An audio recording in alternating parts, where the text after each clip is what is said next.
The joint session will come to order.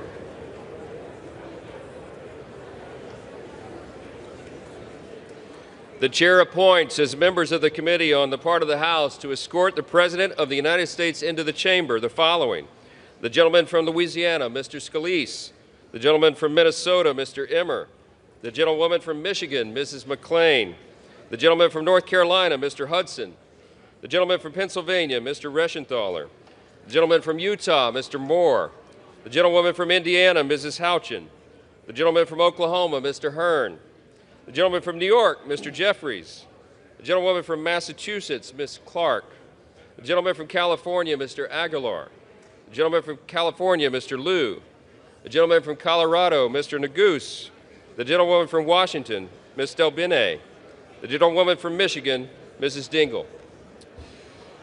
The President of the Senate, at the direction of that body, appoints the following senators as members of the committee on the part of the Senate to escort the President of the United States into the House chamber: the Senator from South Dakota, Mr. Thune; the Senator from Wyoming, Mr. Barrasso; the Senator from Arkansas, Mr. Cotton; the Senator from Oklahoma, Mr. Lankford; the Senator from West Virginia, Mrs. Capito; the Senator from South Carolina, Mr. Scott; the Senator from New York, Mr. Schumer; the Senator from Illinois, Mr. Durbin; the Senator from Minnesota, Ms. Klobuchar; the Senator from New Jersey, Mr. Booker; the Senator from Wisconsin, Ms. Baldwin. The members of the escort committee will exit the chamber through the lobby doors.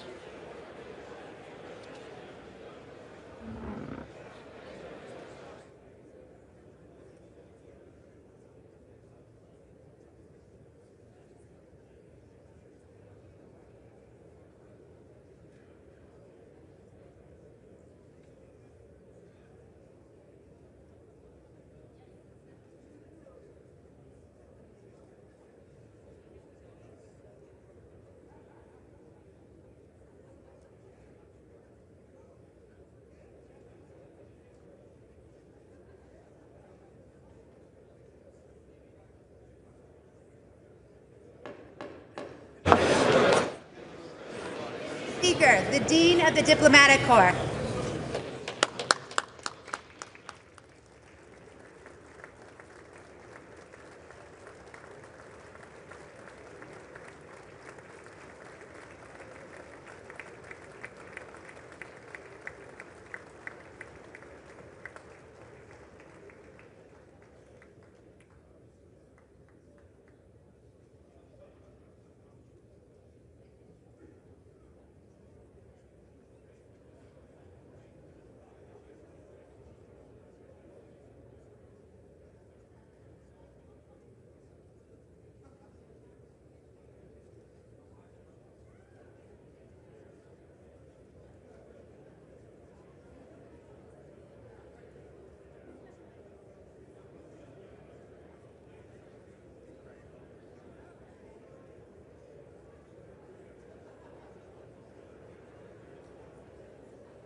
Supreme Court. That's great.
Speaker, the President's Cabinet.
Mr. Speaker, the President of the United States.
Speaker Johnson, Vice President Vance, the First Lady of the United States,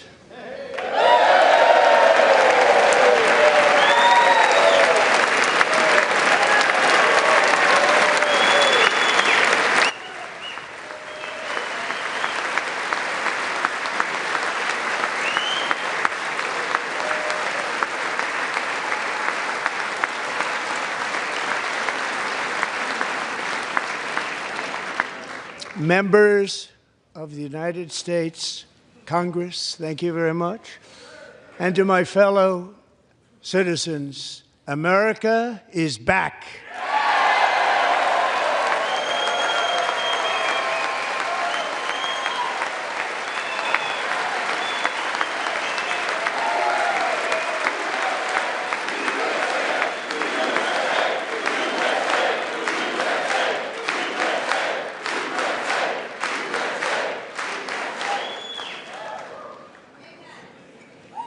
6 weeks ago, I stood beneath the dome of this Capitol and proclaimed the dawn of the golden age of America. From that moment on, it has been nothing but swift and unrelenting action to usher in the greatest and most successful era in the history of our country.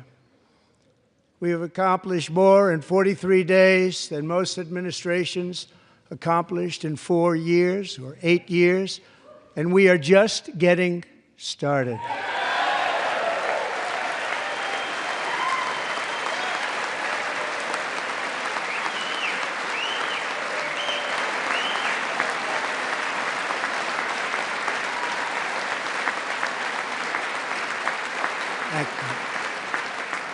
I return to this chamber tonight to report that America's momentum is back, our spirit is back, our pride is back, our confidence is back, and the American dream is surging bigger and better than ever before.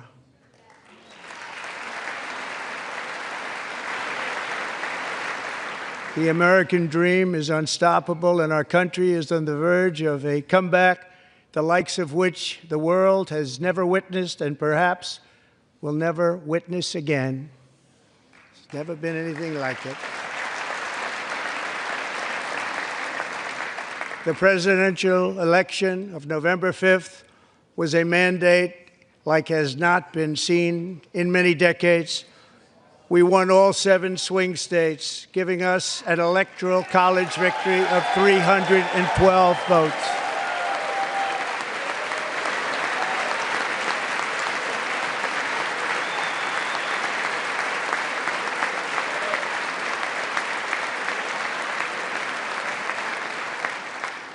We won the popular vote by big numbers and won counties in our country.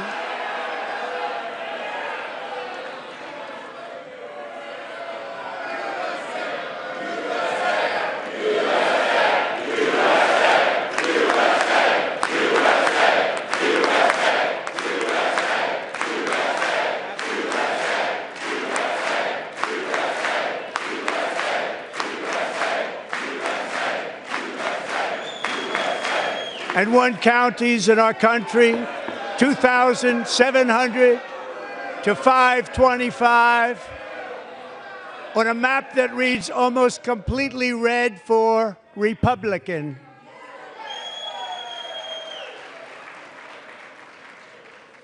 Now, for the first time in modern history, more Americans believe that our country is headed in the right direction than the wrong direction. In fact, it's an astonishing record, 27-point swing, the most ever.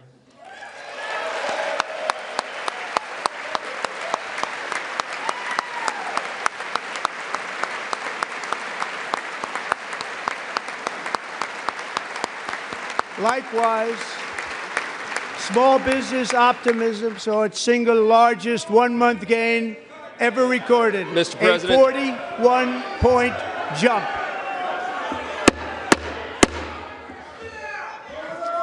Members are directed to uphold and maintain decorum in the House and to cease any further disruptions. That's your warning.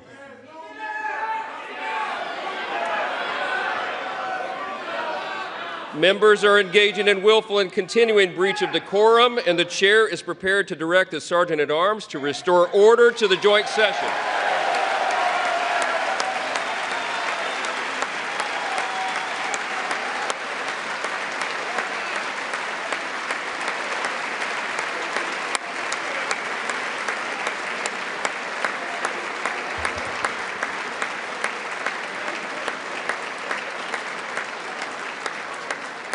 Mr. Green, take your seat. Take your seat, sir. Take your seat. Finding that members continue to engage in willful and concerted disruption of proper decorum, the chair now directs the Sergeant-at-Arms to restore order. Remove this gentleman from the chamber.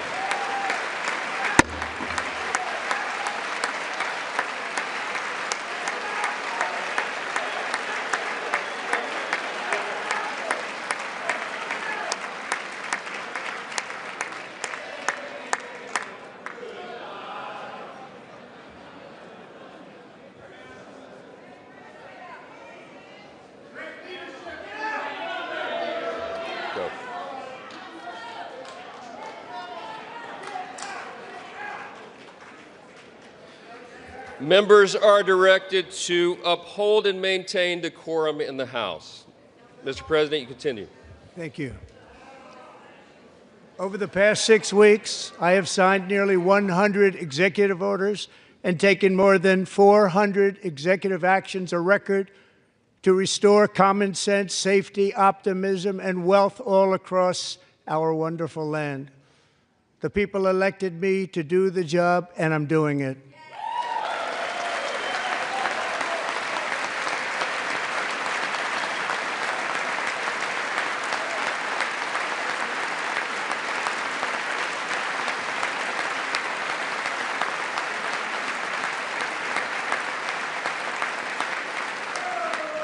In fact, it has been stated by many that the first month of our presidency, it's our presidency, is the most successful in the history of our nation.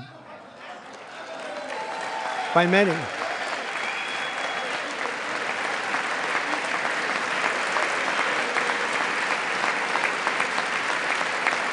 And what makes it even more impressive is that, do you know who number 2 is?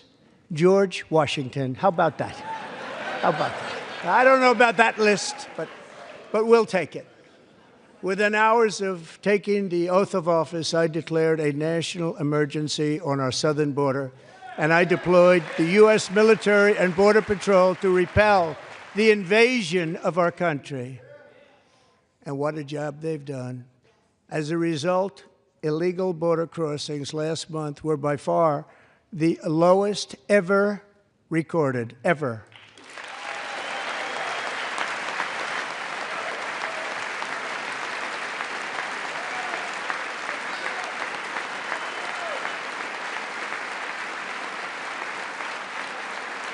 They heard my words and they chose not to come. Much easier that way. In comparison, under Joe Biden, the worst president in American history, there were hundreds of thousands of illegal crossings a month, and virtually all of them, including murderers, drug dealers, gang members, and people from mental institutions and insane asylums, were released into our country. Who would want to do that? This is my 5th such speech to Congress. And once again, I look at the Democrats in front of me, and I realize there is absolutely nothing I can say to make them happy or to make them stand or smile or applaud. Nothing I can do. I could find a cure to the most devastating disease, a disease that would wipe out entire nations, or announce the answers to the greatest economy in history, or the stoppage of crime to the lowest levels ever recorded. And these people sitting right here will not clap, will not stand, and certainly will not cheer for these astronomical achievements. They won't do it, no matter what. Five times I've been up here. It's very sad, and it just shouldn't be this way.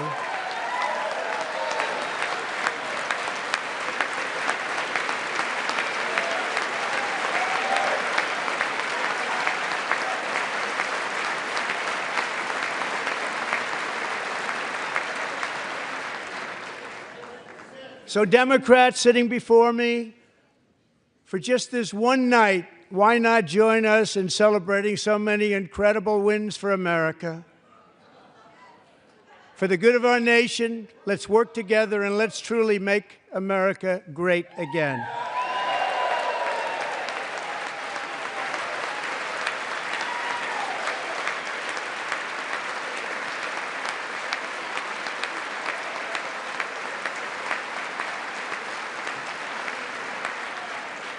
Every day, my administration is fighting to deliver the change America needs to bring a future that America deserves, and we're doing it.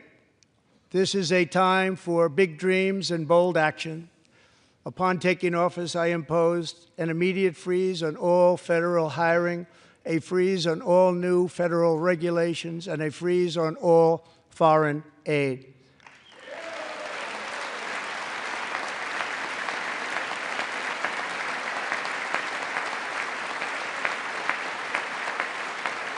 I terminated the ridiculous Green New Scam. I withdrew from the unfair Paris Climate Accord, which was costing us trillions of dollars that other countries were not paying. I withdrew from the corrupt World Health Organization.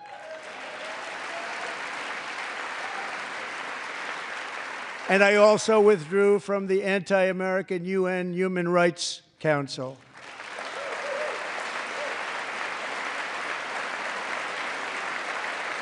We ended all of Biden's environmental restrictions that were making our country far less safe and totally unaffordable. And importantly, we ended the last administration's insane electric vehicle mandate, saving our auto workers and companies from economic destruction.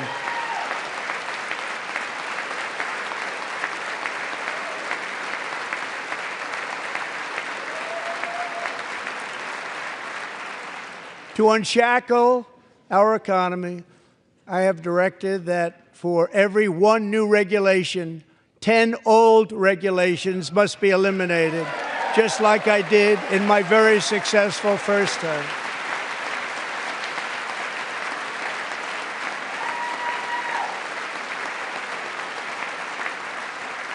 And in that first term, we set records on ending unnecessary rules and regulations like no other president had done before. We ordered all federal workers to return to the office. They will either show up for work in person or be removed from their job.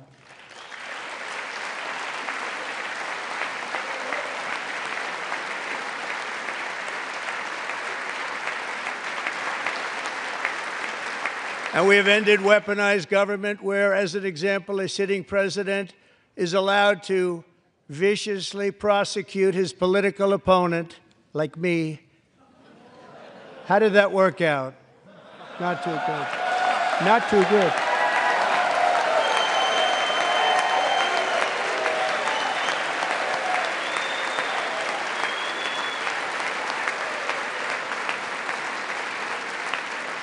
And I have stopped all government censorship and brought back free speech in America. It's back.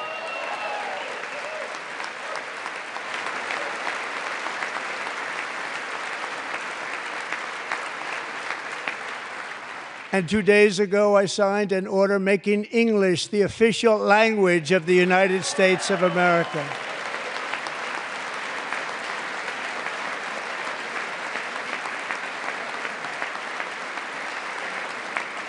I renamed the Gulf of Mexico the Gulf of America.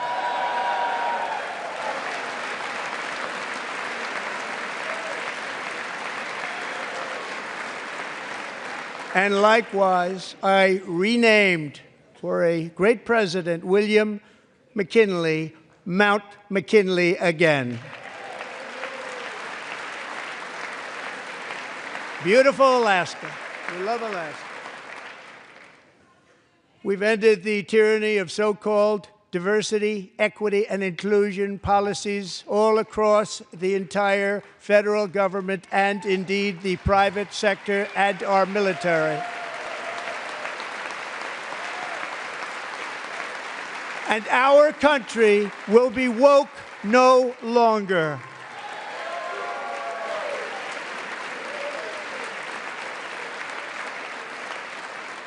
We believe that whether you are a doctor, an accountant, a lawyer, or an air traffic controller, you should be hired and promoted based on skill and competence, not race or gender. Very important.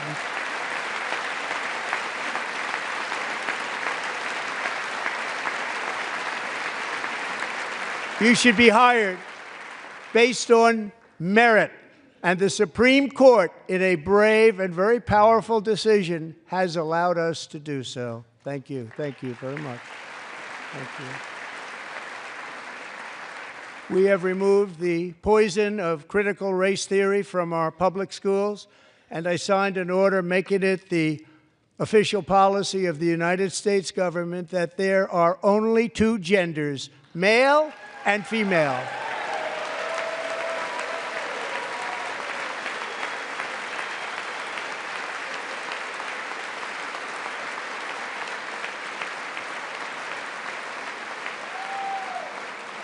I also signed an executive order to ban men from playing in women's sports.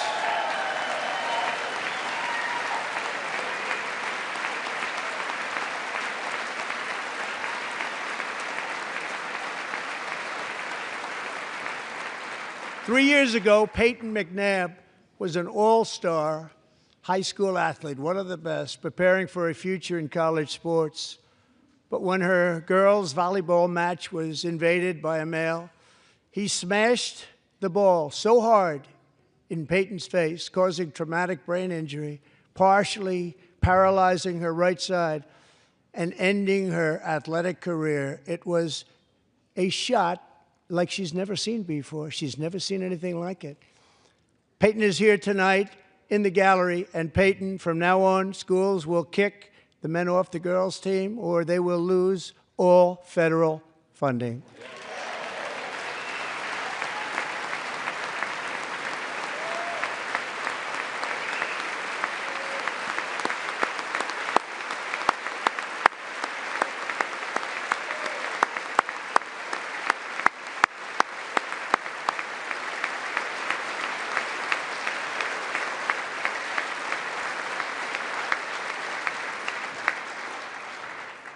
And if you really want to see numbers, just take a look at what happened in the women's boxing, weightlifting, track and field, swimming, or cycling, where a male recently finished a long-distance race 5 hours and 14 minutes ahead of a woman for a new record by 5 hours. Broke the record by 5 hours.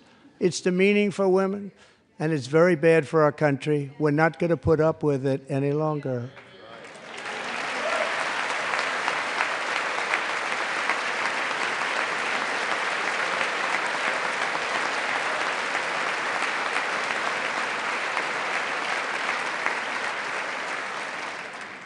What I have just described is only a small fraction of the common sense revolution that is now, because of us, sweeping the entire world.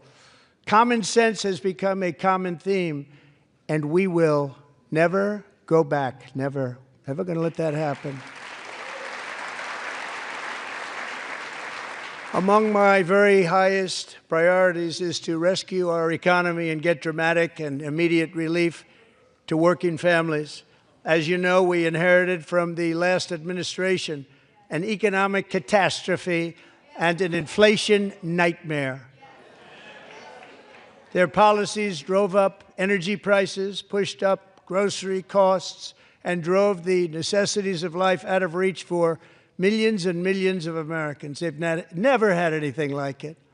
We suffered the worst inflation in 48 years, but perhaps even in the history of our country. They're not sure. As president, I'm fighting every day to reverse this damage and make America affordable again.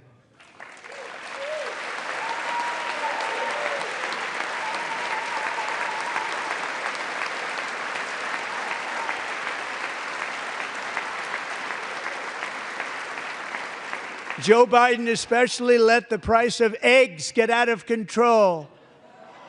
The egg price is out of control, and we're working hard to get it back down. Secretary, do a good job on that. You inherited a total mess from the previous administration.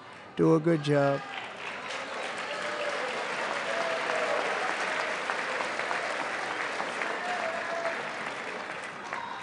A major focus of our fight to defeat inflation is rapidly reducing the cost of energy.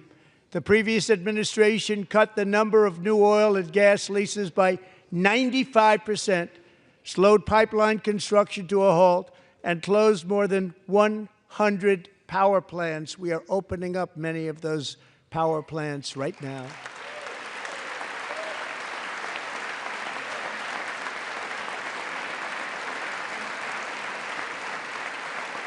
And frankly, we have never seen anything like it. That's why on my first day in office, I declared a national energy emergency. As you've heard me say many times, we have more liquid gold under our feet than any nation on earth, and by far. And now I fully authorize the most talented team ever assembled to go and get it. It's called Drill, Baby, Drill.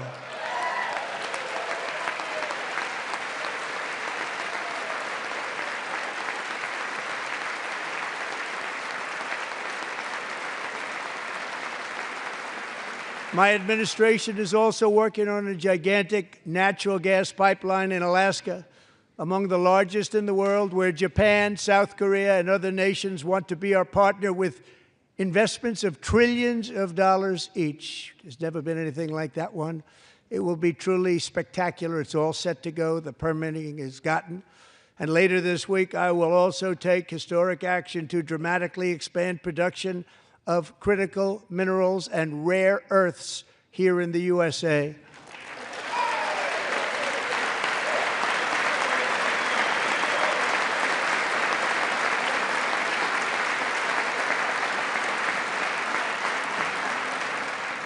To further combat inflation, we will not only be reducing the cost of energy, but will be ending the flagrant waste of taxpayer dollars.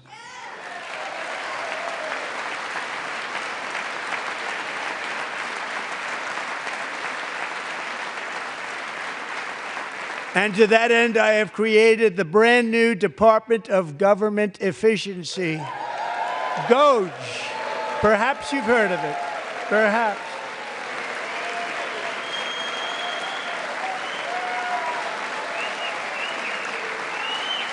Which is headed by Elon Musk, who is in the gallery tonight.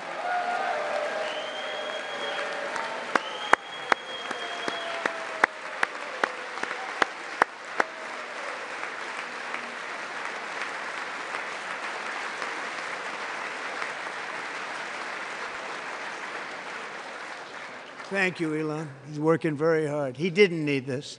He didn't need this. Thank you very much. We appreciate it. Everybody here, even this side, appreciates it, I believe. They just don't want to admit that. Just listen to some of the appalling waste we have already identified. $22 billion from HHS to provide free housing and cars for illegal aliens.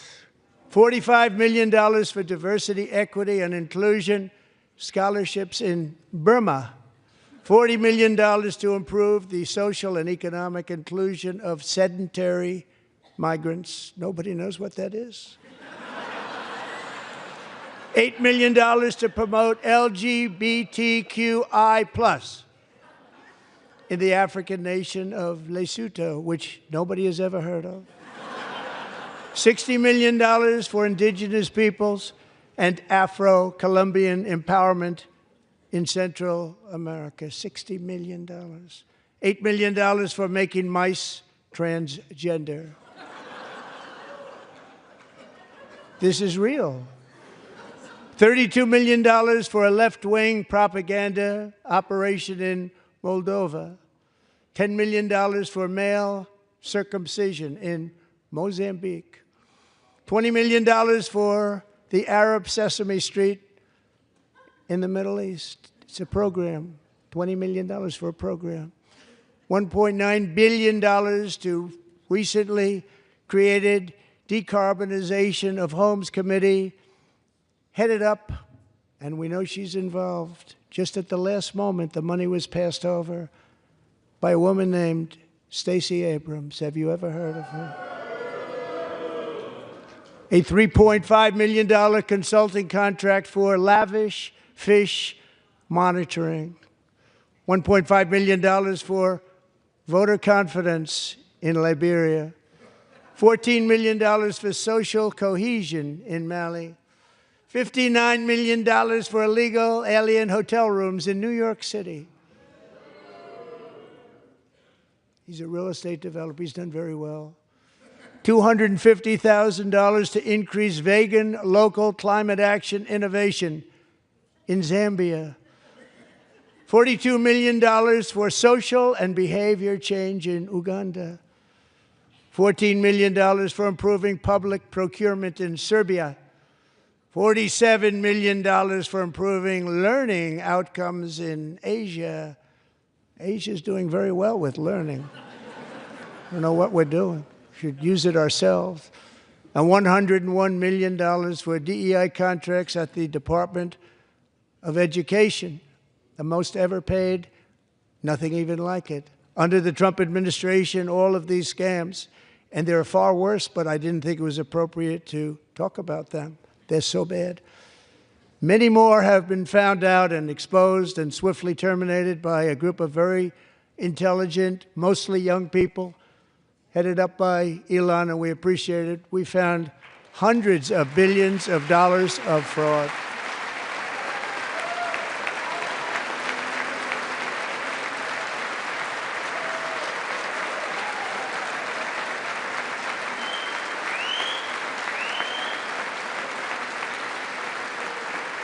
And we've taken back the money and reduced our debt to fight inflation and other things. Taken back a lot of that money. We got it just in time. This is just the beginning. The Government Accountability Office, a federal government office, has estimated annual fraud of over $500 billion in our nation, and we are working very hard to stop it. We're going to. We're also identifying shocking levels of incompetence and probable fraud in the Social Security program for our seniors, and that our seniors and people that we love rely on. Believe it or not, government databases list 4.7 million Social Security members from people aged 100 to 109 years old. It lists 3.6 million people from ages 110 to 119. I don't know any of them. I know some people that are rather elderly, but not quite that elderly. 3.47 million people from ages 120 to 129. 3.9 million people from ages 130 to 139. 3.5 million people from ages 140 to 149. And money is being paid to many of them, and we're searching right now. In fact, Pam, good luck. Good luck. You're going to find it.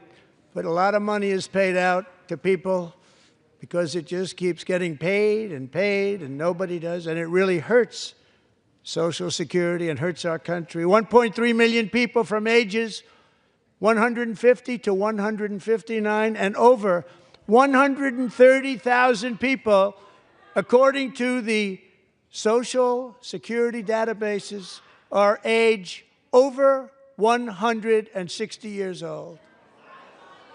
We have a healthier country than I thought, Bobby.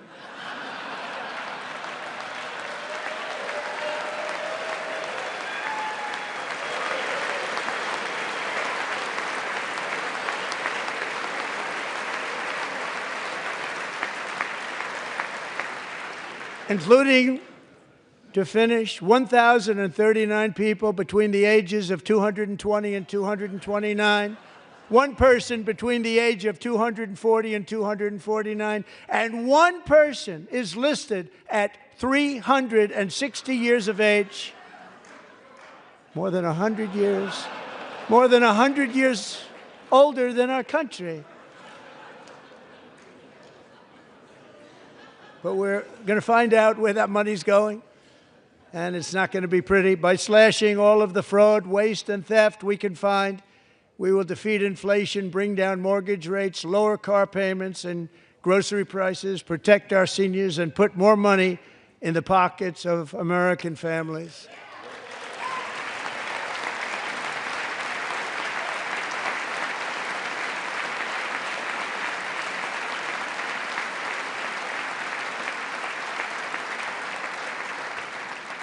And today, interest rates took a beautiful drop, big, beautiful drop. It's about time.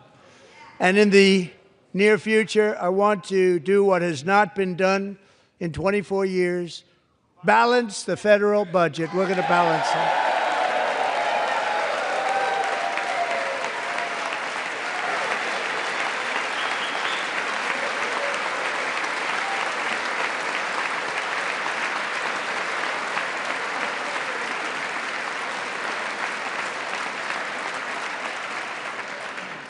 With that goal in mind, we have developed in great detail what we are calling the Gold Card, which goes on sale very, very soon. For $5 million, we will allow the most successful job-creating people from all over the world to buy a path to U.S. citizenship. It's like the green card, but better and more sophisticated. And these people will have to pay tax in our country. They won't have to pay tax from where they came. The money that they've made, you wouldn't want to do that, but they have to pay tax, create jobs. They'll also be taking people out of colleges and paying for them so that we can keep them in our country instead of having them being forced out. Number one, at the top school, as an example, being forced out and not being allowed to stay and create tremendous numbers of jobs and great success for a company out there. So while we take out the criminals, killers, traffickers, and child predators who are allowed to enter our country under the open border policy of these people, the Democrats, the Biden administration, the open border insane policies that you've allowed to destroy our country, we will now bring in brilliant, hardworking, job-creating people. They're going to pay a lot of money, and we're going to reduce our debt with that money.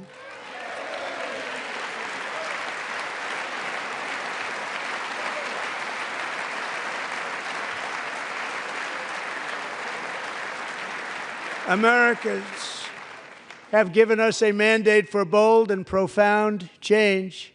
For nearly 100 years, the federal bureaucracy has grown until it has crushed our freedoms, ballooned our deficits, and held back America's potential in every possible way. The nation founded by pioneers and risk-takers now drowns under millions and millions of pages of regulations and debt. Approvals that should take 10 days to get instead take 10 years, 15 years, and even 20 years before you're rejected. Meanwhile, we have hundreds of thousands of federal workers who have not been showing up to work. My administration will reclaim power from this unaccountable bureaucracy, and we will restore true democracy to America again.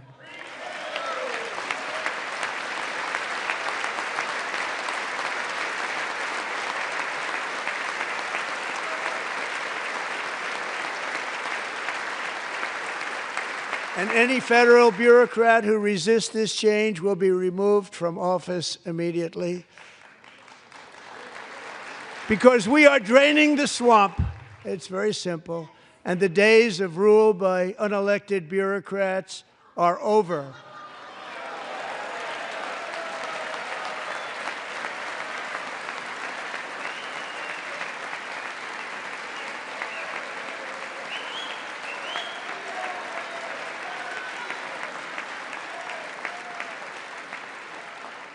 And the next phase of our plan to deliver the greatest economy in history is for this Congress to pass tax cuts for everybody. They're in there. They're waiting for you to vote. And I'm sure that the people on my right, I don't mean the Republican right, but my right here, I'm sure you're going to vote for those tax cuts, because otherwise I don't believe the people will ever vote you into office. So I'm doing you a big favor by telling you that. But I know this group is going to be voting for the tax.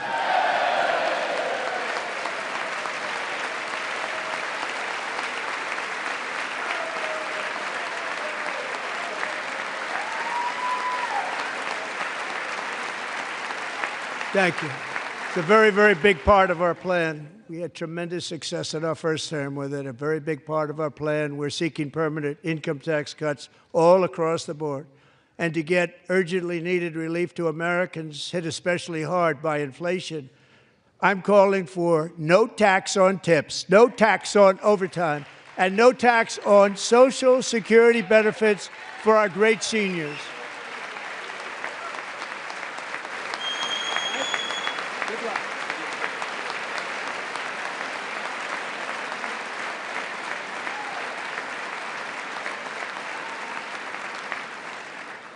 And I also want to make interest payments on car loans tax deductible, but only if the car is made in America.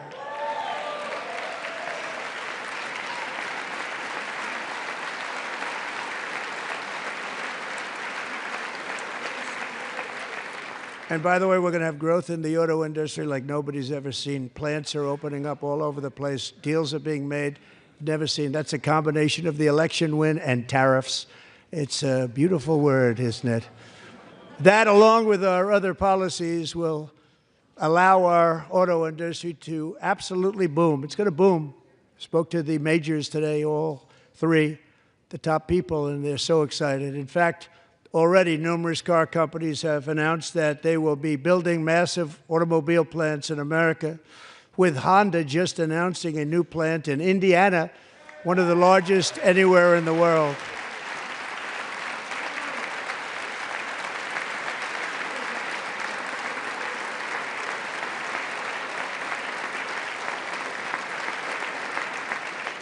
And this has taken place since our great victory on November 5th, a date which will hopefully go down as one of the most important in the history of our country.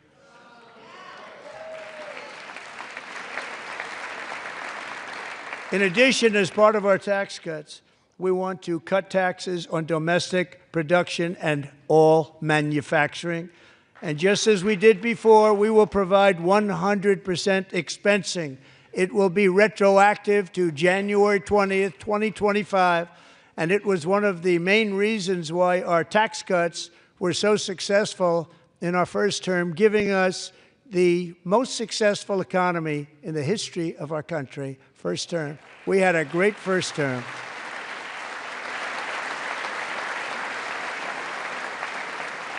If you don't make your product in America, however, under the Trump administration, you will pay a tariff, and in some cases, a rather large one.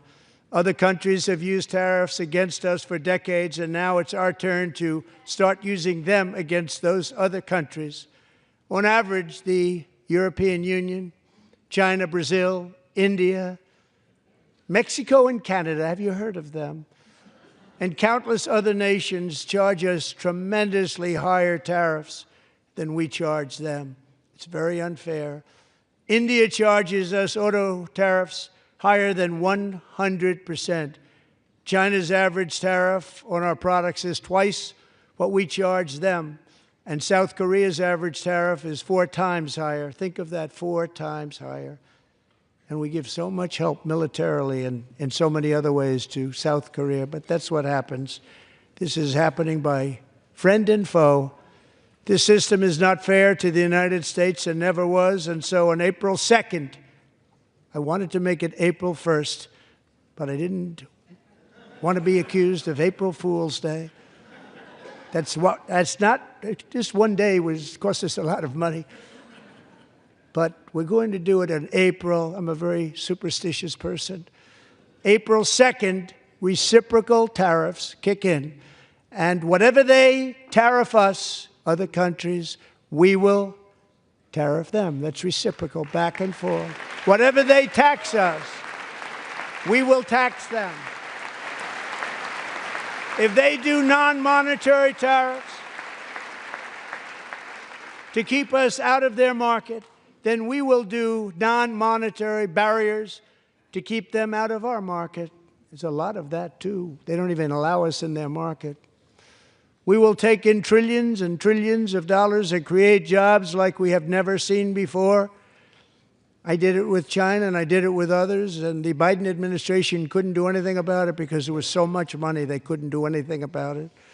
We have been ripped off for decades by nearly every country on earth, and we will not let that happen any longer.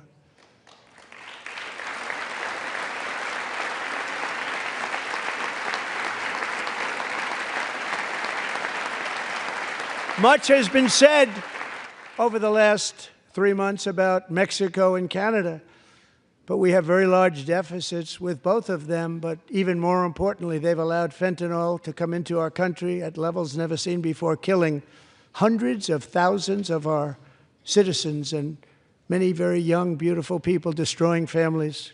Nobody's ever seen anything like it.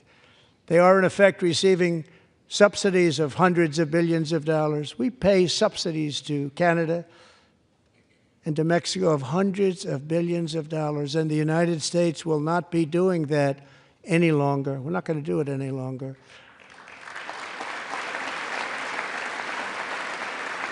Thanks to our America First policies we're putting into place, we have had $1.7 trillion of new investment in America in just the past few weeks.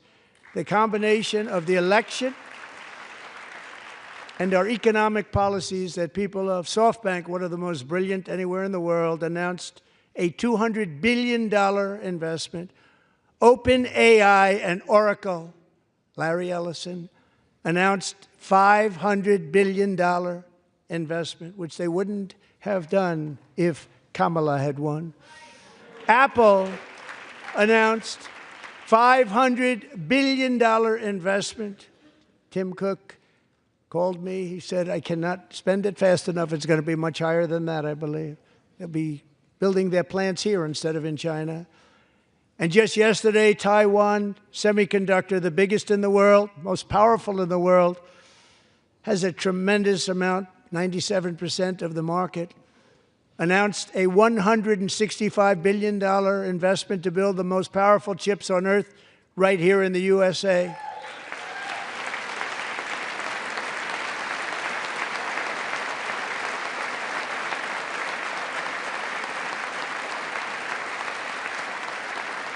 And we're not giving them any money. Your CHIPS Act is a horrible, horrible thing. We give hundreds of billions of dollars, and it doesn't mean a thing. They take our money and they don't spend it. All that meant to them, we're giving them no money. All that was important to them was they didn't want to pay the tariffs, so they came and they're building, and many other companies are coming. We don't have to give them money. We just want to protect our businesses and our people.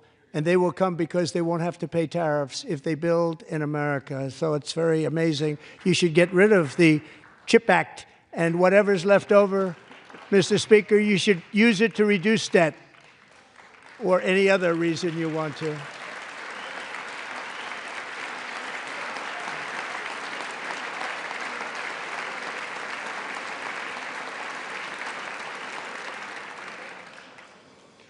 Our new trade policy will also be great for the American farmer. I love the farmer, who will now be selling into our home market, the USA, because nobody is going to be able to compete with you. Because there's goods that come in from other countries and companies. They're really in a bad position in so many different ways. They're uninspected.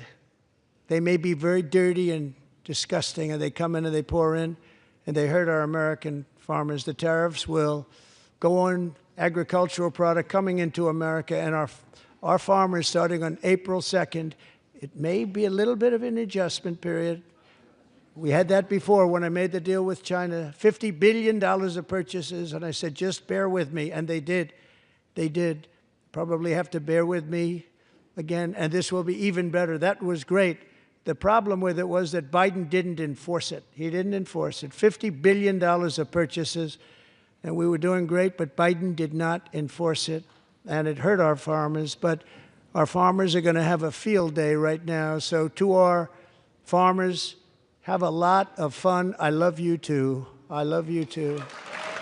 It's all going to happen.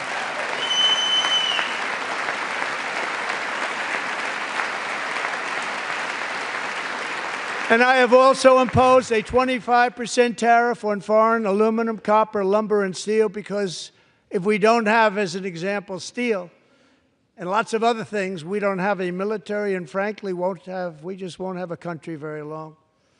Here today is a proud American steelworker, fantastic person from Decatur, Alabama, Jeff Denard.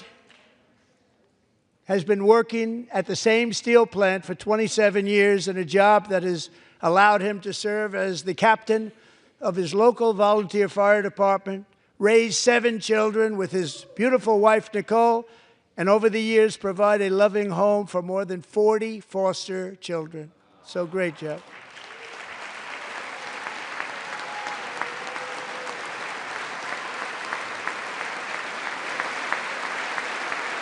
Thank you, Jeff.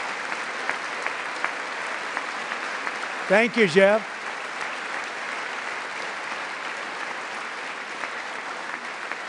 Stories like Jeff's remind us that tariffs are not just about protecting American jobs. They're about protecting the soul of our country. Tariffs are about making America rich again and making America great again, and it's happening, and it will happen rather quickly. There'll be a little disturbance, but we're okay with that. It won't be much. No, you're not. Oh. And look where Biden took us. Very low, the lowest we've ever been. Jeff, I want to thank you very much. And I also want to recognize another person who has devoted herself to foster care community. She works so hard on it. A very loving person, our magnificent First Lady of the United States.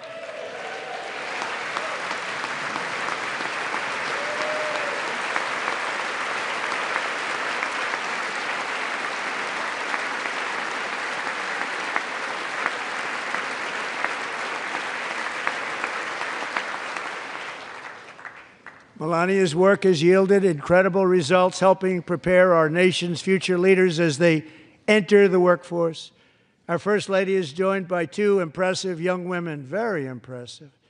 Haley Ferguson, who benefited from the First Lady's Fostering the Future initiative and is poised to complete her education and become a teacher. And Elliston Berry, who became a victim of an illicit deepfake image produced by a peer. With Elliston's help, the Senate just passed the Take It Down Act, and this is so important. Thank you very much, John. John Thune, thank you. Stand up, John. Thank you, John.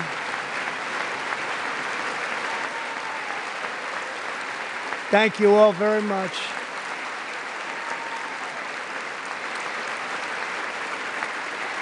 Thank you. And thank you to John Thune and the Senate. Great job. To criminalize the publication of such images online is a terrible, terrible thing. And once it passes the House, I look forward to signing that bill into law. Thank you. And I'm going to use that bill for myself, too, if you don't mind. Because nobody gets treated worse than I do online. Nobody. That's great. Thank you very much to the Senate. Thank you.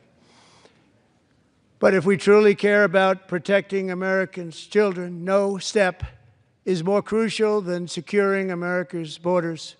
Over the past 4 years, 21 million people poured into the United States. Many of them were murderers, human traffickers, gang members, and other criminals from the streets of dangerous cities all throughout the world.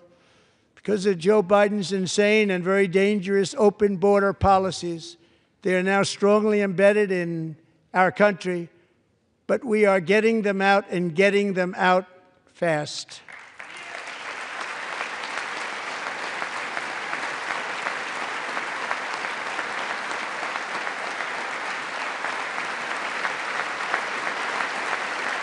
And I want to thank Tom Homan and Christy. I want to thank you and Paul of Border Patrol. I want to thank you. What a job they've all done, everybody. Border Patrol, ICE, law enforcement in general is incredible. We have to take care of our law enforcement. Have to.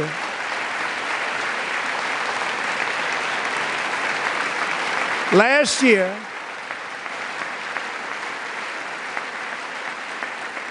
a brilliant 22-year-old nursing student named Laken Riley, the best in her class, admired by everybody, went out for a jog on the campus of the University of Georgia. That morning, Laken was viciously attacked, assaulted, beaten, brutalized, and horrifically murdered. Laken was stolen from us by a savage illegal alien gang member who was arrested while trespassing across Biden's open southern border and then set loose into the United States under the heartless policies of that failed administration. It was indeed a failed administration. He had then been arrested and released in a Democrat-run sanctuary city, a disaster, before ending the life of this beautiful young angel. With us this evening are Laken's beloved mother, Allison, and her sister, Lauren.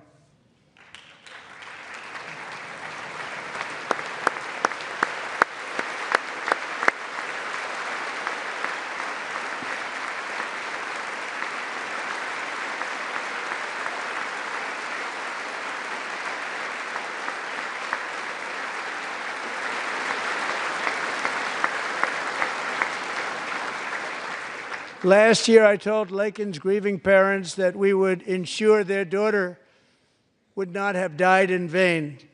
That's why the very first bill I signed into law as your 47th president mandates the detention of all dangerous criminal aliens who threaten public safety. It's a very strong, powerful act.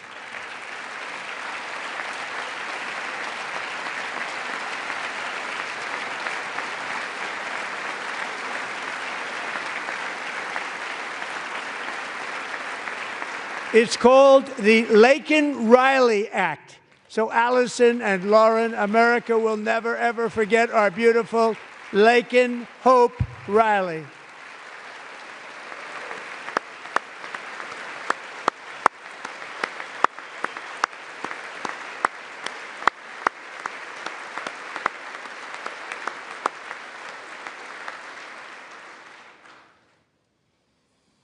Thank you very much.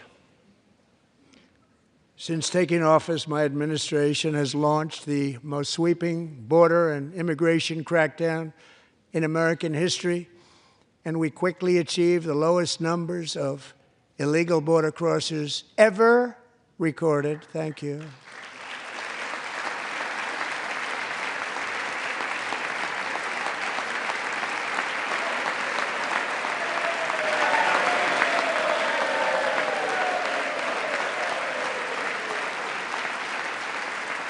The media and our friends in the Democrat Party kept saying we needed new legislation, we must have legislation to secure the border. But it turned out that all we really needed was a new president.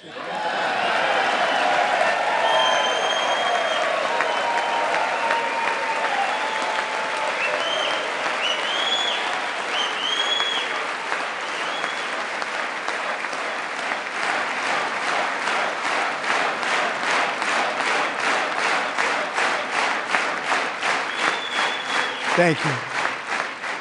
Joe Biden didn't just open our borders, he flew illegal aliens over them to overwhelm our schools, hospitals, and communities throughout the country. Entire towns like Aurora, Colorado, and Springfield, Ohio, buckled under the weight of the migrant occupation and corruption like nobody's ever seen before. Beautiful towns destroyed. Now, just as I promised in my inaugural address, we are achieving the great liberation of America.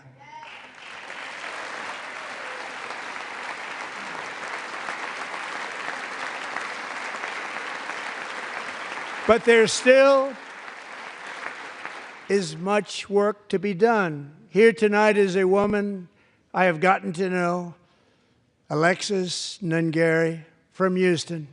Wonderful woman. Last June, Alexis's 12-year-old daughter, her precious Jocelyn, walked to a nearby convenience store. She was kidnapped, tied up, assaulted for 2 hours under a bridge, and horrifically murdered. Arrested and charged with this heinous crime are 2 illegal alien monsters from Venezuela, released into America by the last administration through their ridiculous open border. The death of this beautiful 12-year-old girl and the agony of her mother and family touched our entire nation greatly. Alexis, I promised that we would always remember your daughter, your magnificent daughter, and earlier tonight I signed an order keeping my word to you. One thing I have learned about Jocelyn is that she loved animals so much. She loved nature. Across Galveston Bay, from where Jocelyn lived in Houston, you will find a magnificent national wildlife refuge, a pristine, peaceful, 34,000-acre sanctuary for all of God's creatures on the edge of the Gulf of America. Alexis, moments ago, I formally renamed that refuge in loving memory of your beautiful daughter, Jocelyn. So, Mr. Vice President, if you would, may I have the order?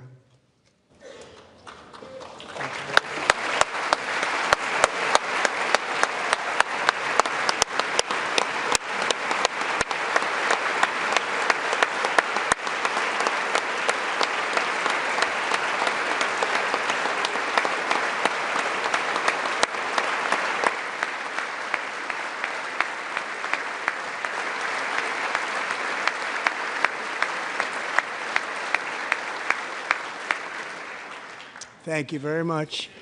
All 3 savages charged with Jocelyn and Lakin's murders were members of the Venezuelan prison gang, the toughest gang, they say, in the world, known as Tren de Aragua. 2 weeks ago, I officially designated this gang, along with MS-13 and the bloodthirsty Mexican drug cartels, as foreign terrorist organizations.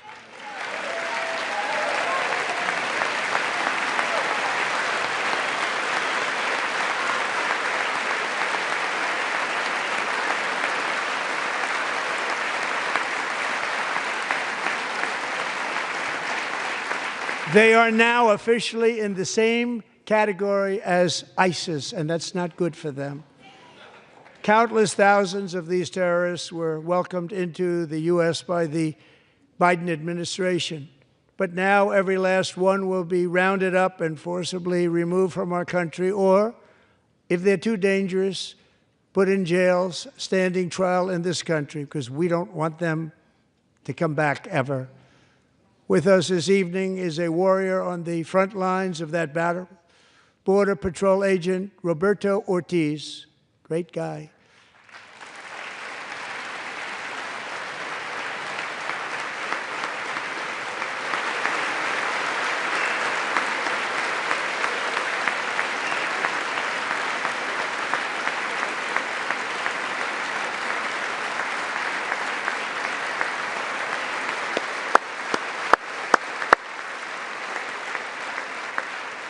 In January, Roberto and another agent were patrolling by the Rio Grande near an area known as Cartel Island. Doesn't sound too nice to me. When heavily armed gunmen started shooting at them, Roberto saw that his partner was totally exposed, at great danger, and he leapt into action, returning fire and providing crucial seconds for his fellow agent to seek safety, just barely. I have some of the prints of that event, and it was not good. Agent Ortiz, we salute you for your great courage and for your line of fire that you took and for the bravery that you showed. We honor you, and we will always honor you. Thank you, Roberto, very much.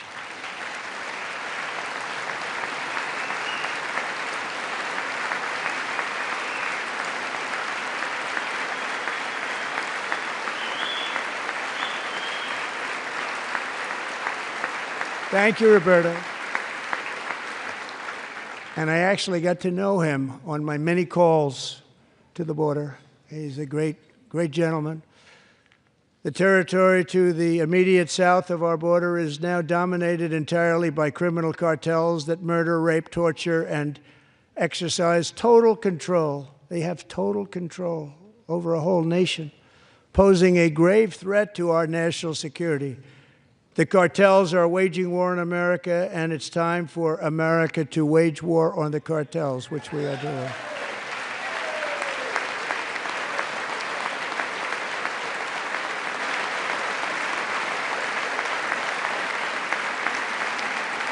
Five nights ago, Mexican authorities, because of our tariff policies being imposed on them, think of this, handed over to us 29 of the biggest cartel leaders in their country. That has never happened before. They want to make us happy. First time ever. But we need Mexico and Canada to do much more than they've done, and they have to stop the fentanyl and drugs pouring into the USA. They're going to stop it.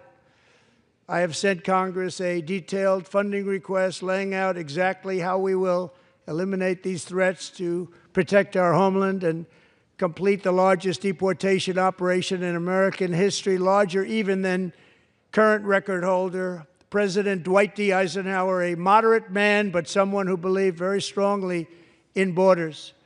Americans expect Congress to send me this funding without delay so I can sign it into law. So, Mr. Speaker, John Thune, both of you, I hope you're going to be able to do that, Mr. Speaker. Thank you.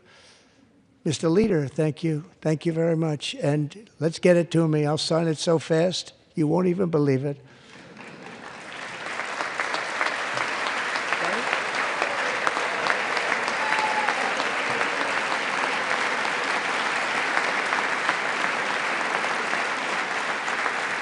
And as we reclaim our sovereignty, we must also bring back law and order to our cities and towns.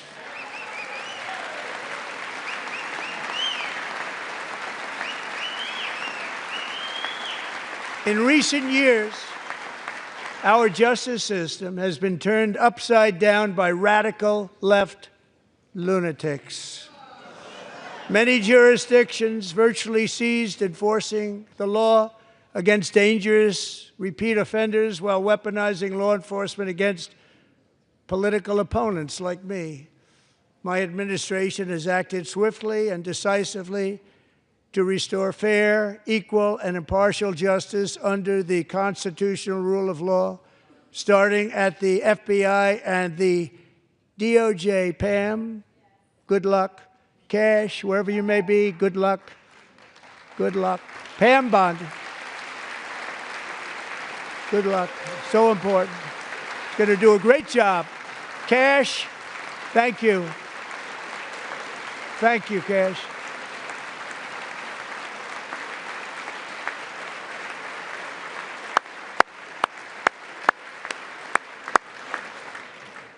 They've already started very strong. They're going to do a fantastic job. You're going to be very proud of them. We're also once again giving our police officers the support, protection, and respect they so dearly deserve. They have to get it. They have such a hard, dangerous job, but we're going to make it less dangerous. The problem is the bad guys don't respect the law, but they're starting to respect it, and they soon will respect it. This also includes our great fire departments throughout the country. Our firemen and women are unbelievable people, and we'll never forget them. And besides that, they voted for me in record numbers, so I have no choice.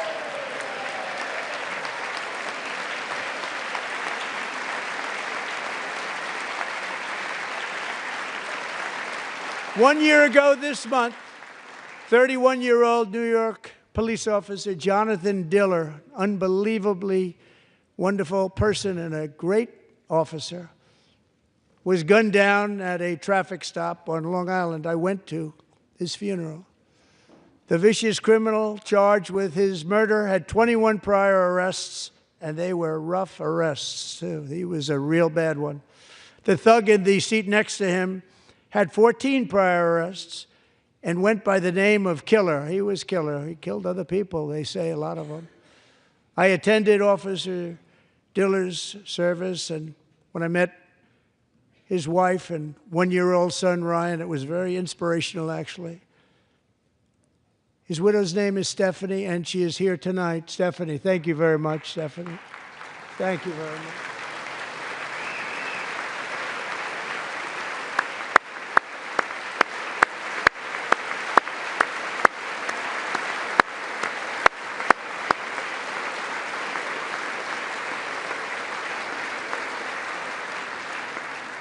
Stephanie, we're going to make sure that Ryan knows his dad was a true hero, New York's finest, and we're going to get these cold-blooded killers and repeat offenders off our streets, and we're going to do it fast. Got to stop it. They get out with 28 arrests. They push people into subway trains. They hit people over the head, back of the head with baseball bats. We got to get them out of here. I've already signed an executive order requiring a mandatory death penalty for anyone who murders a police officer. And tonight I'm asking Congress to pass that policy into permanent law.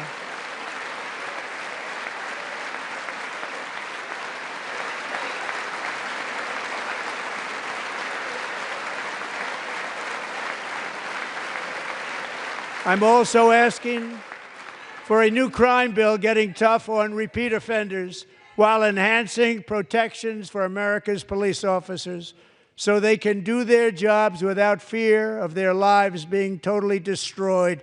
They don't want to be killed. We're not going to let them be killed. Joining us in the gallery tonight is a young man who truly loves our police. His name is DJ Daniel. He is 13 years old, and he has always dreamed of becoming a police officer.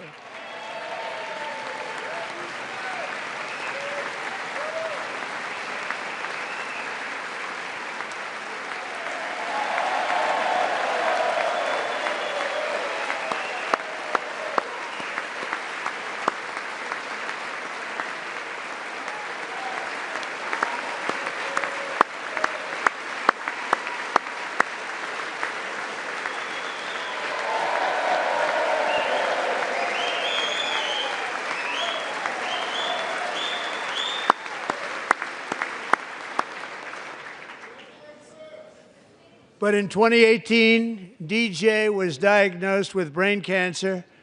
The doctors gave him 5 months at most to live. That was more than 6 years ago.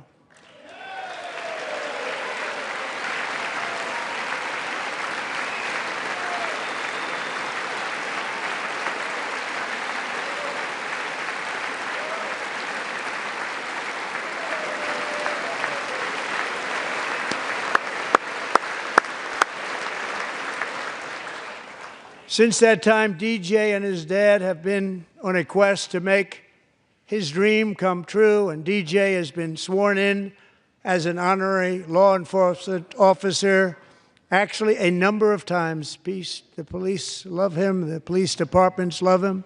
And tonight, DJ, we're going to do you the biggest honor of them all. I am asking our new Secret Service Director, Sean Curran, to officially make you an agent of the United States Secret Service.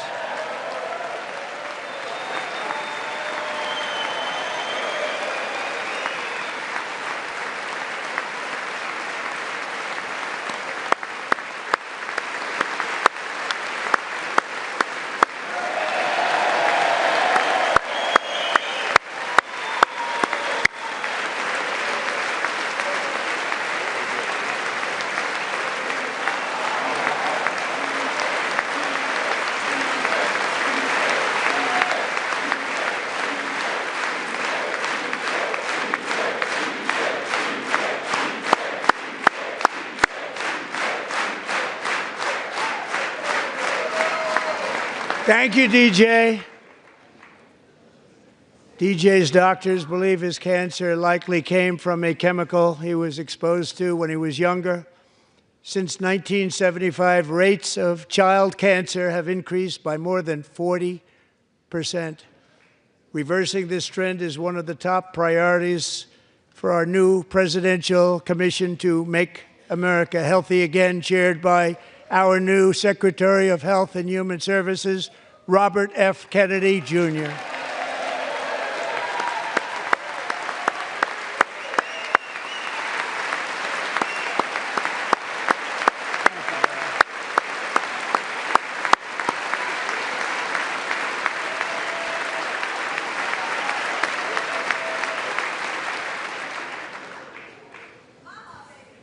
With the name Kennedy, you would have thought everybody over here would have been cheering.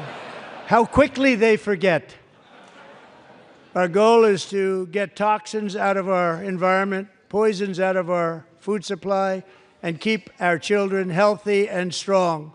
As an example, not long ago, and you can't even believe these numbers, 1 in 10,000 children had autism, 1 in 10,000. And now it's 1 in 36. There's something wrong, 1 in 36. Think of that. So we're going to find out what it is, and there's nobody better than Bobby and all of the people that are working with you. You have the best to figure out what is going on. Okay, Bobby, good luck. It's a very important job. Thank you. Thank you. Go get him.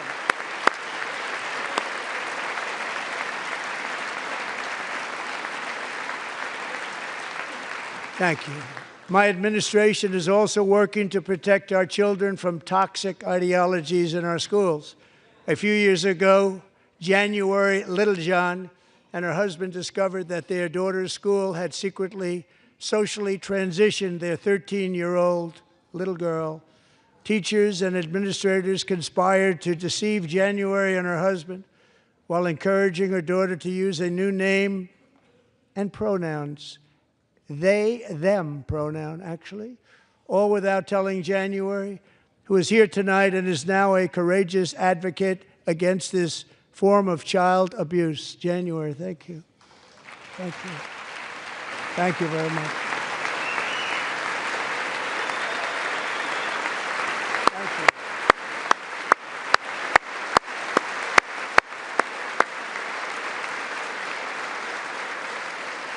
Thank you. Thank you. Stories like this are why, shortly after taking office, I signed an executive order banning public schools from indoctrinating our children with transgender ideology.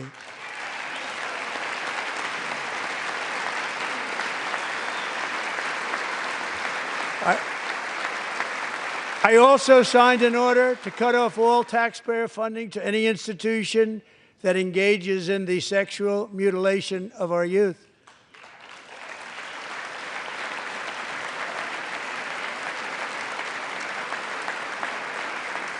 And now I want Congress to pass a bill permanently banning and criminalizing sex changes on children and forever ending the lie that any child is trapped in the wrong body.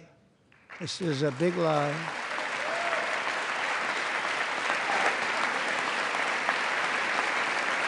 And our message to every child in America is that you are perfect exactly the way God made you.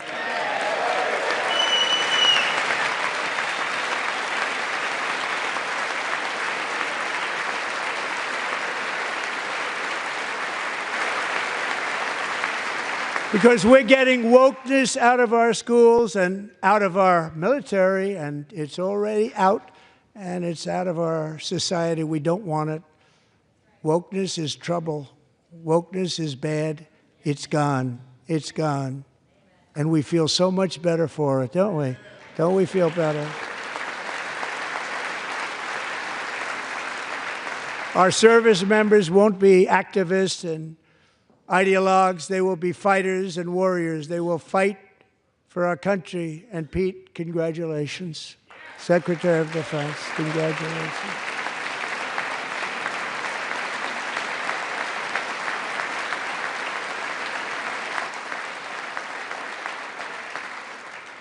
And he's not big into the woke movement, I can tell you. I know him well. I am pleased to report that in January, the U.S. Army had its single best recruiting month in 15 years, and that all armed services are having among the best recruiting results ever in the history of our services. What a difference.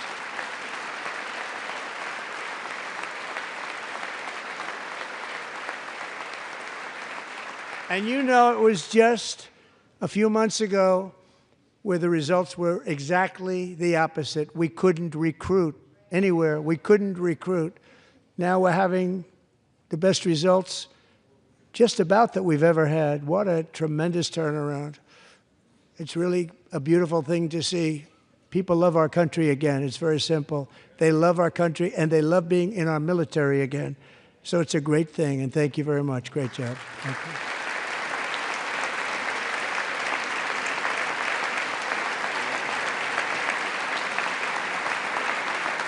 We're joined tonight by a young man, Jason Hartley, who knows the weight of that call of duty.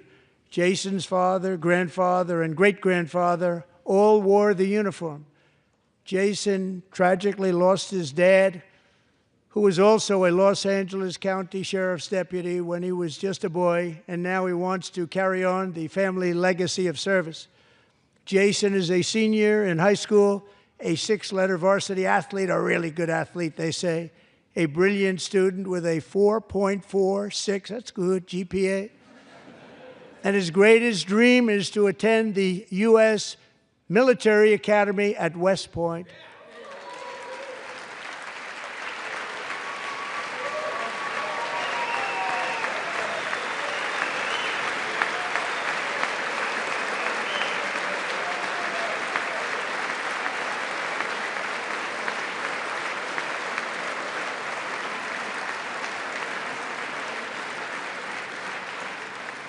And Jason, that's a very big deal getting in. That's a hard one to get into. But I'm pleased to inform you that your application has been accepted.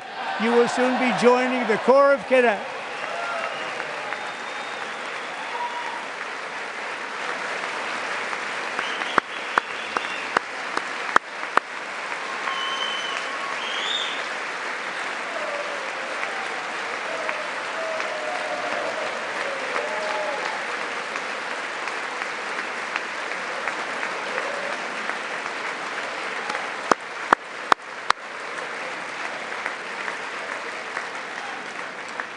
Thank you.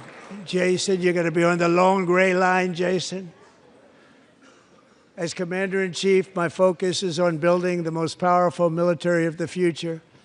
As a first step, I'm asking Congress to fund a state-of-the-art Golden Dome missile defense shield to protect our homeland, all made in the USA.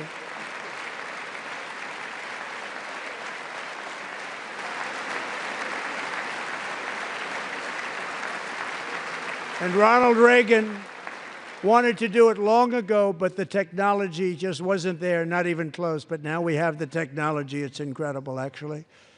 And other places, they have it. Israel has it. Other places have it. And the United States should have it too, right, Tim, right? They should have it too. So I want to thank you. But it's a very, very important. This is a very dangerous world. We should have it. We want to be protected, and we're going to protect our citizens like never before. To boost our defense industrial base, we are also going to resurrect the American shipbuilding industry, including commercial shipbuilding and military shipbuilding.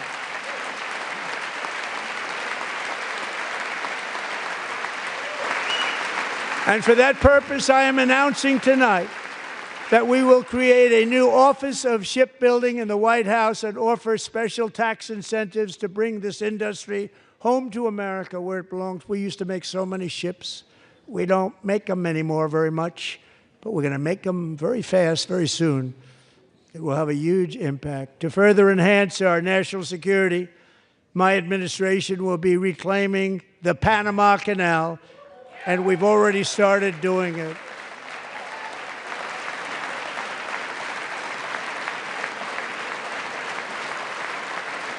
Just today, a large American company announced they are buying both ports around the Panama Canal and lots of other things having to do with the Panama Canal and a couple of other canals. The Panama Canal was built by Americans for Americans, not for others, but others could use it. But it was built at tremendous cost of American blood and treasure. 38,000 workers died building the Panama Canal. They died of malaria. They died of snake bites and mosquitoes. Not a nice place to work. They paid them very highly to go there, knowing there was a 25% chance that they would die. The most expensive project also that was ever built in our country's history, if you bring it up to modern day costs. It was given away by the Carter administration for $1, but that agreement has been violated very severely. We didn't give it to China. We gave it to Panama, and we're taking it back.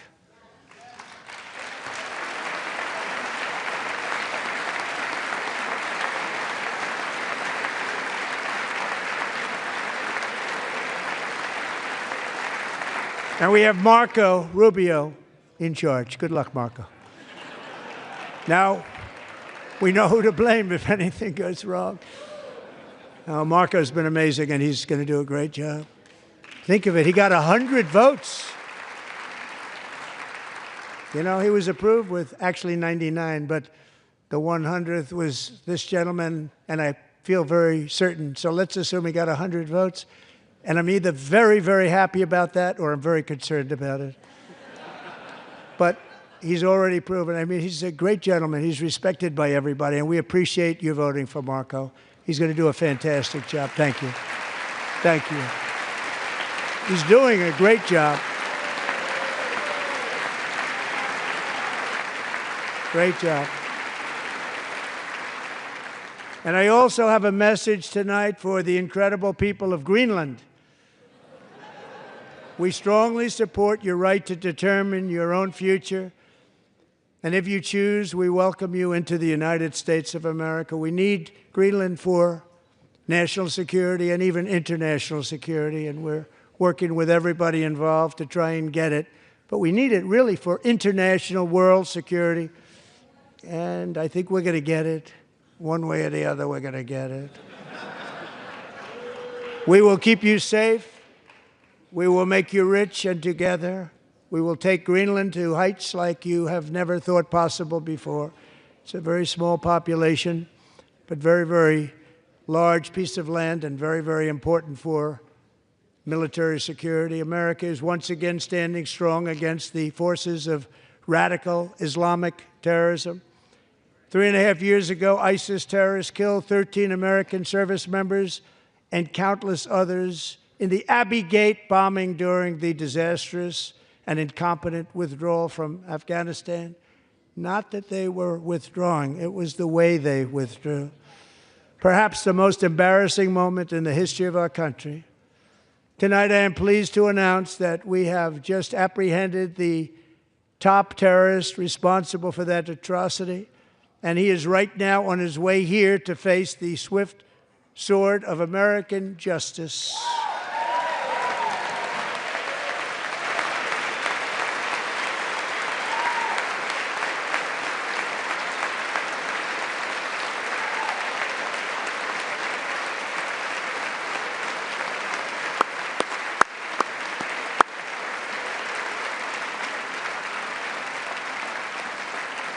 And I want to thank especially the government of Pakistan for helping arrest this monster.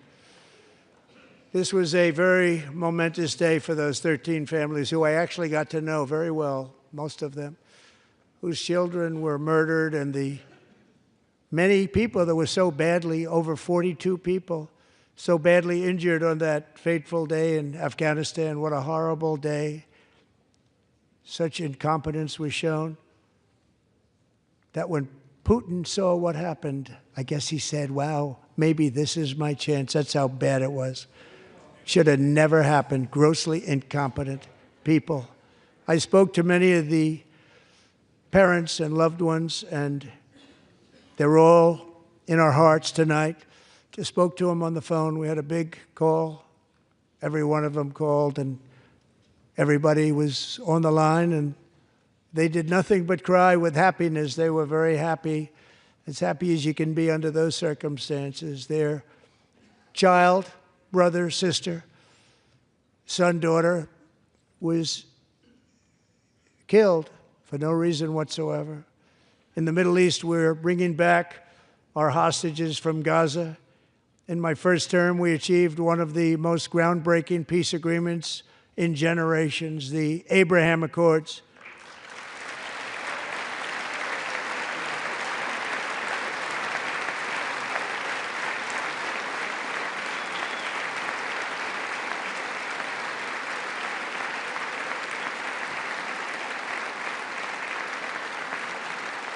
And now we're going to build on that foundation to create a more peaceful and prosperous future for the entire region. A lot of things are happening in the Middle East. People have been talking about that so much lately with everything going on with Ukraine and Russia. But a lot of things are happening in the Middle East. It's a rough neighborhood, actually. I'm also working tirelessly to end the savage conflict in Ukraine. Millions of Ukrainians and Russians have been needlessly killed or wounded in this horrific and brutal conflict with no end in sight.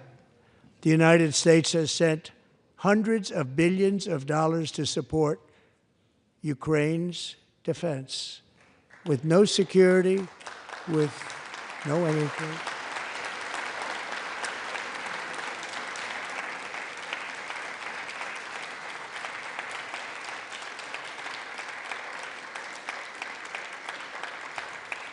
Do you want to keep it going for another 5 years? Yeah, you would say Pocahontas says yes.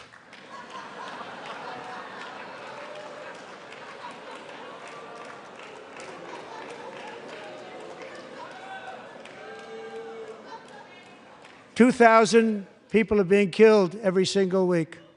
More than that. They're Russian young people. They're Ukrainian young people. They're not Americans. But I want it to stop. Meanwhile, Europe has sadly spent more money buying Russian oil and gas than they have spent on defending Ukraine, by far. Think of that. They've spent more buying Russian oil and gas than they have defending. And we've spent perhaps $350 billion, like taking candy from a baby. That's what happened. And they've spent $100 billion. What a difference that is. And we have an ocean separating us, and they don't. But we're getting along very well with them, and lots of good things are happening. Biden has authorized more money in this fight than Europe has spent by billions and billions of dollars. It's hard to believe that they wouldn't have stopped it and said, at some point, come on, let's equalize. You got to be equal to us. But that didn't happen. Earlier today, I received an important letter from President Zelensky of Ukraine. The letter reads, Ukraine is ready to come to the negotiating table as soon as possible to bring lasting peace closer. Nobody wants peace more than the Ukrainians, he said. My team and I stand ready to work under President Trump's strong leadership to get a peace that lasts. We do really value how much America has done to help Ukraine maintain its sovereignty and independence. Regarding the agreement on minerals and security, Ukraine is ready to sign it at any time that is convenient for you. I appreciate that he sent this letter, just got it a little while ago. Simultaneously, we've had serious discussions with Russia and have received strong signals that they are ready for peace. Wouldn't that be beautiful? Wouldn't that be beautiful?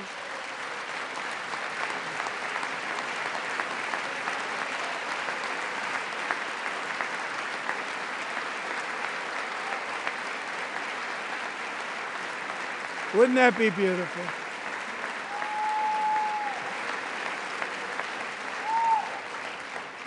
It's time to stop this madness. It's time to halt the killing.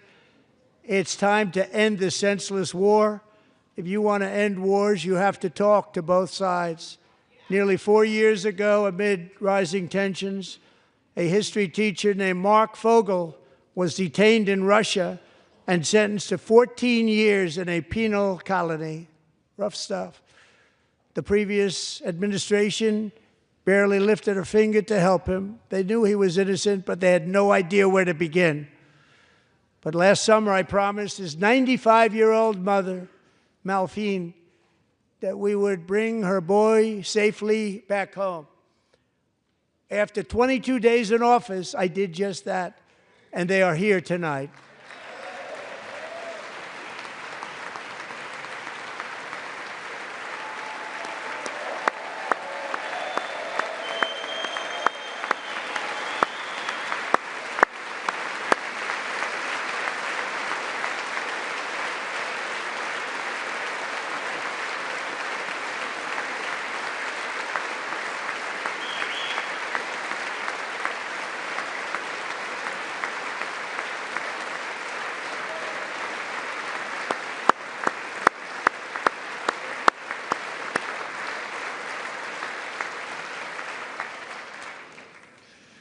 To Mark and his great mom, we are delighted to have you safe and sound and with us.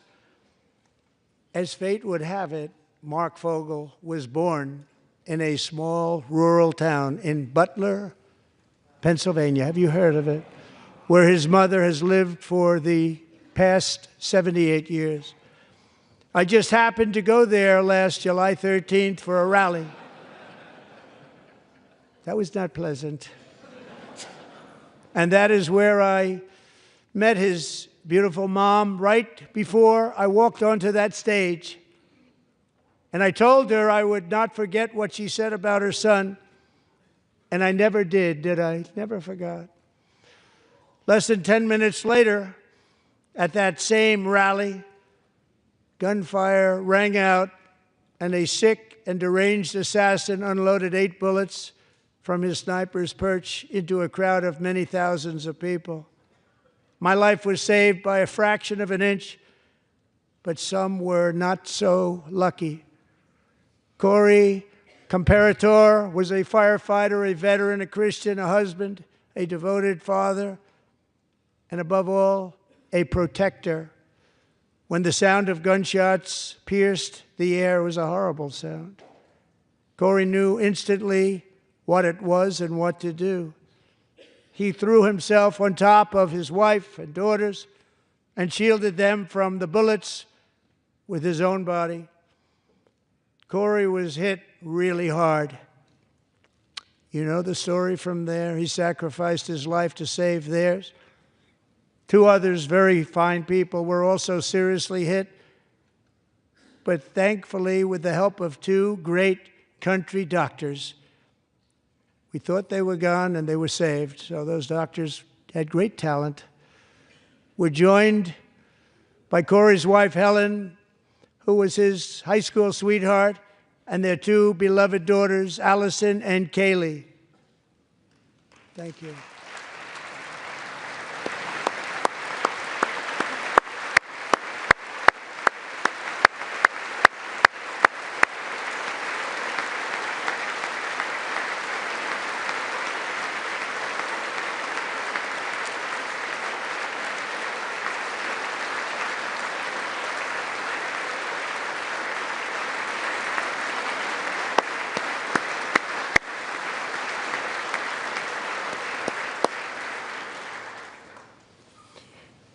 To Helen, Allison, and Kaylee, Corey is looking down on his 3 beautiful ladies right now, and he is cheering you on. He loves you. He is cheering you on.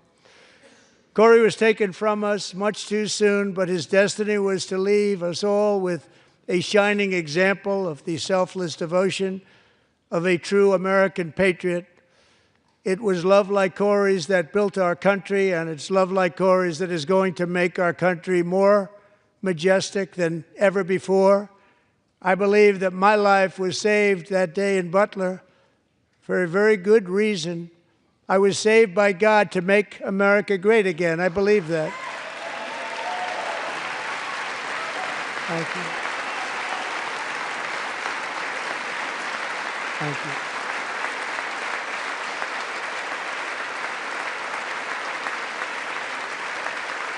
Thank you.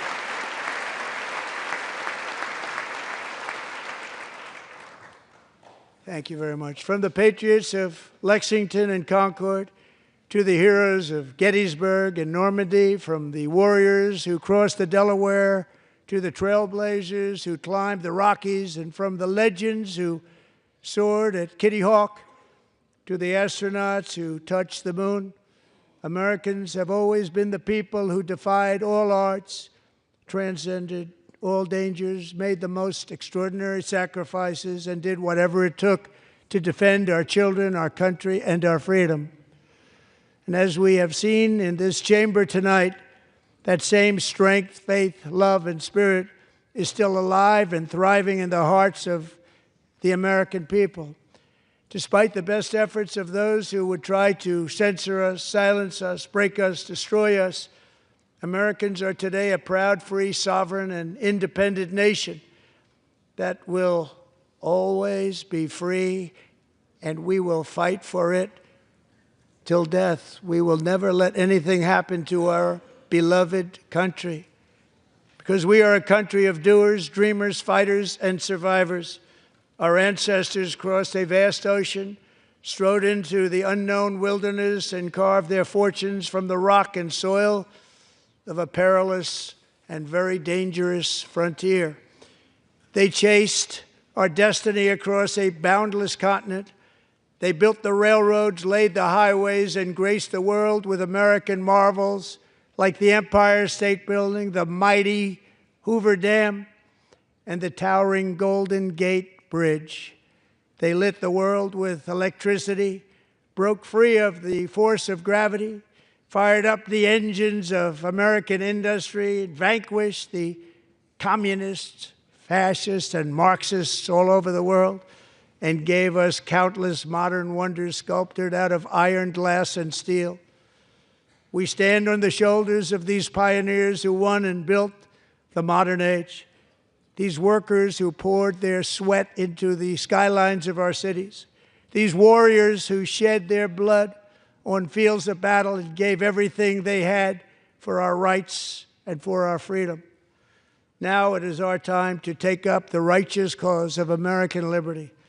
And it is our turn to take America's destiny into our own hands and begin the most thrilling days in the history of our country. This will be our greatest era.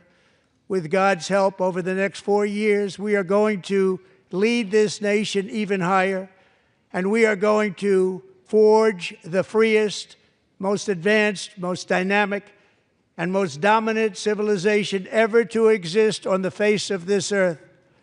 We are going to create the highest quality of life, build the safest and wealthiest and healthiest and most vital communities anywhere in the world. We are going to conquer the vast frontiers of science, and we are going to lead humanity into space and plant the American flag on the planet Mars and even far beyond.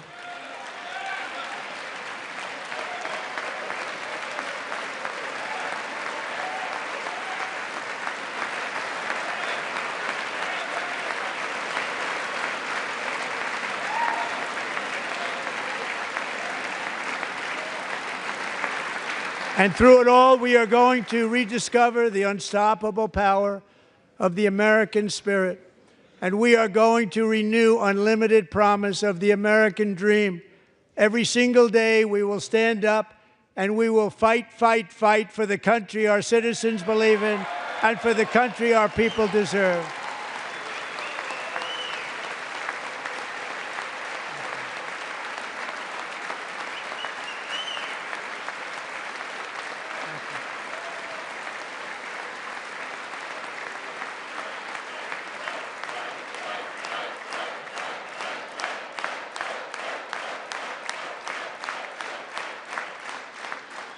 My fellow Americans, get ready for an incredible future, because the golden age of America has only just begun. It will be like nothing that has ever been seen before. Thank you, God bless you, and God bless America.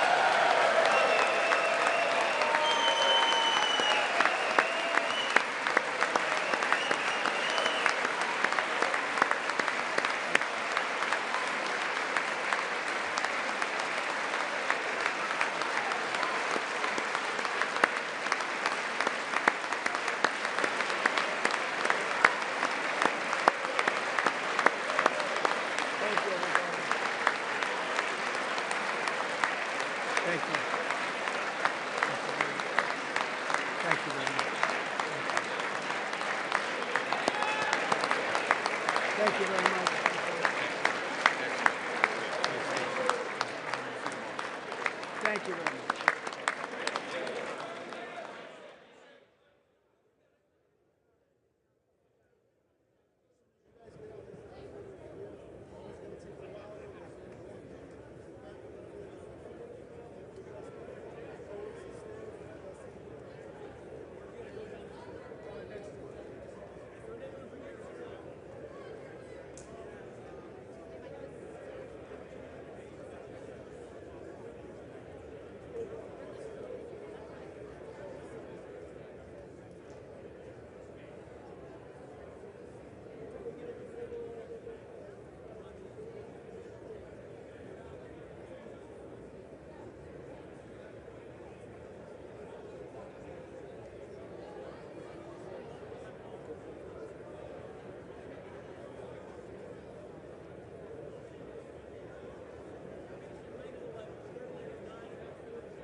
The chair declares the joint session of the two houses now dissolved.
The House will be in order.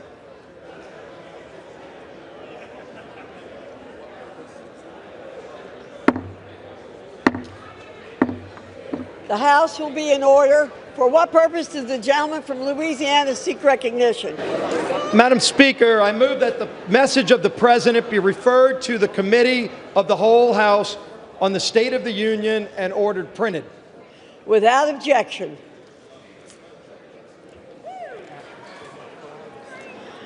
Does